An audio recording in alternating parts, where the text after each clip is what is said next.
In this video, I'm going to be sharing with you some of my top secrets for finding virtual assistant clients.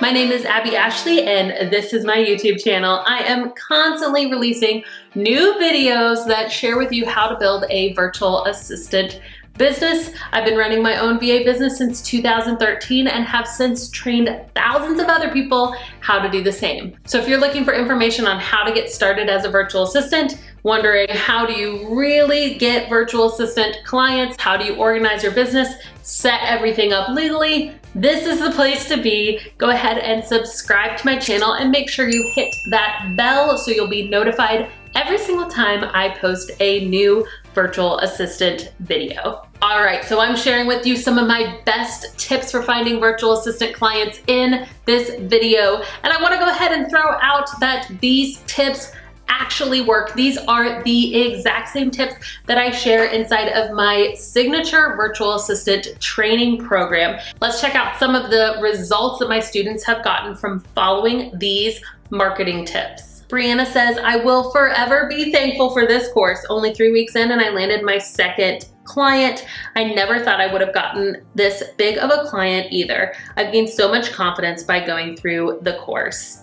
Maria says, I started in the end of July, got my first client in August and the second in September. As of right now, I have a total of 7 clients and tomorrow possibly will turn into 8. And Sarah says, hello, I just want to say hip hip hooray. With only 1 week in the course, I booked 2 clients and have 2 more prospects. So I'm literally gonna crack the book on what is working for these students. Some of my best marketing tips for finding clients I'm gonna share with you right now. Grab a pen and paper, I hope you're ready. Tip number 1, friends and family first. Okay, don't discredit me just yet. This is such a often neglected tip that I don't want you to pass by it. I want you to close your eyes right now and think, do I know one small business owner? Yes, is somebody popping into your head? Just like you know one small business owner, likely everyone that you know knows one small business owner.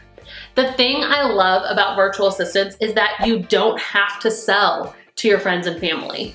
If you're selling leggings or selling candles online, then you're likely trying to get your friends and family to buy things from you, and that just never felt good to me. However, there is something really important about letting your friends and family know what you're doing. I'll sometimes tell the story of a good friend of mine who was a local photographer. She knew I had a marketing mind, and so she wanted to pick my brain on how she could grow her business. She started telling me, Abby, I need more clients. I don't know how to get out there. I don't know how to be visible. I'm listening to her. I know that she's a great photographer, but the thought dawns on me that she had never asked me to be one of her clients. She had never asked if she could take my family's photo. So I brought this up to her and she instantly said, oh, could I take your family's photos? And I said, of course. And it's still one of the best photography sessions that we've ever had. Sometimes the potential clients are right under our noses. And even if the small business owners you know don't need your services right now, going ahead and letting them, in addition to your friends and family, know about your business is going to make you come to mind whenever they hear of somebody who needs a VA. Maybe they'll have somebody come over to their house to do yard work and that person goes, oh, I'm so overwhelmed. We have so many invoices and sorry I didn't get back to you.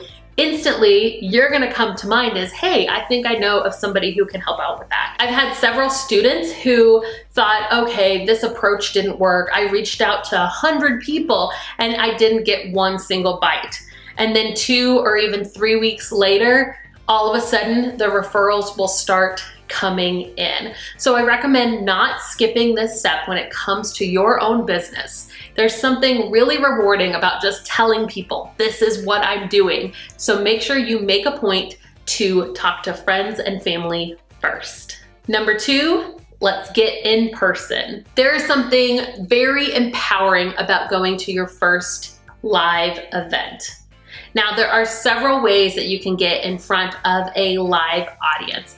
And I know that this may seem scary to some, but let me go ahead and clear some of that tension. Generally, when you're going to a conference, you're going to a networking event of some sort, most people are really, really concerned with themselves. Let's just be honest. You might be too. You might be overwhelmed and fearful. But a lot of people will come to these networking events really just thinking about how they can pitch and sell their own services, which isn't necessarily a bad thing because you're not trying to be one of their customers necessarily, but you can offer a really valuable service to them. So I have found that if you just show up to networking events, you introduce yourself, people will be interested in what you're doing. I found that it's really unique too. Most of the conferences I've gone to, most of the live events I've gone to, in-person networking events in my local city, I'm generally the only virtual assistant in the room. So it's really unique. You'll really stand out, and your job is just to listen to people. Listen to what other people do, and if you can offer your services, great. So this is why I'm a huge fan of networking. There's also something that happens when you show up and you say, my name is Abby, I'm a virtual assistant. That kind of makes it real, right? So I love that factor of it too. I recommend pushing yourself. Even if you can only do one a month, try to get out and do some local networking. You won't regret it. Some of the best places you can find local networking opportunities would be Meetup. Meetup.com is a website where you can search for local meetup groups in your area. And I have found that especially in larger cities, you're going to find lots and lots of entrepreneurial groups. So type in words like entrepreneur, type in words like business, small business. You will see if there are any in your area, you're gonna see some of these start to pop up and you can join a lot of them for free, or at least your first meeting can be for free. Definitely check out your local Chamber of Commerce too. Just type in your city name and Chamber of Commerce, and oftentimes they will have a monthly business meeting as well that you can join. Lastly, take a look and see if there are any conferences happening in your area. You can simply type your city and state and business conference, or just your state and business conference. I know when I type in Missouri Business Conference, there are tons of opportunities, and some of them may still be a few hours away from me, but I at least can put them on my radar and see if I think they would be a good networking opportunity. I always leave live networking events with a stack of business cards, people that I can start to build real relationships with, which is the most important part of marketing your business, is just those one-to-one relationships. And number 3, let's talk about online networking groups. Now, when I first started my business, I actually started going to a lot of these in-person networking events. However, I started my business when I was 8 months pregnant. So yes, I was showing up very pregnant to my networking events. And then I eventually did have a baby, so it wasn't quite as easy. And while I loved that in-person interaction, I also love the flexibility of being able to network inside of online networking groups. So I recommend joining a Facebook group, joining a LinkedIn group, or even a few groups that have your ideal client inside of them.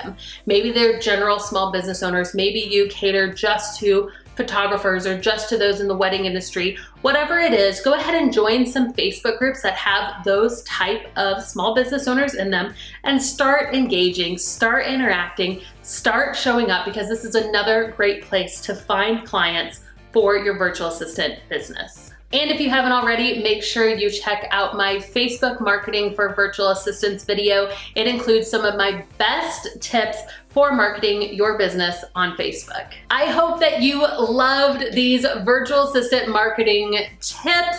I would love to hear from you. Which one was your favorite? Which one do you think that you're gonna take action on today? Let me know in the comments below. And if you want more information on becoming a booked out virtual assistant, make sure you go to thevirtualsavvy.com/BBO. I have a 60-minute free training ready for you to access immediately. In it, I'll share with you exactly how you can start your own virtual assistant business, become booked out, and start making money working from home. Thanks so much, everybody. Make sure that you subscribe to my channel so you can receive more videos just like this.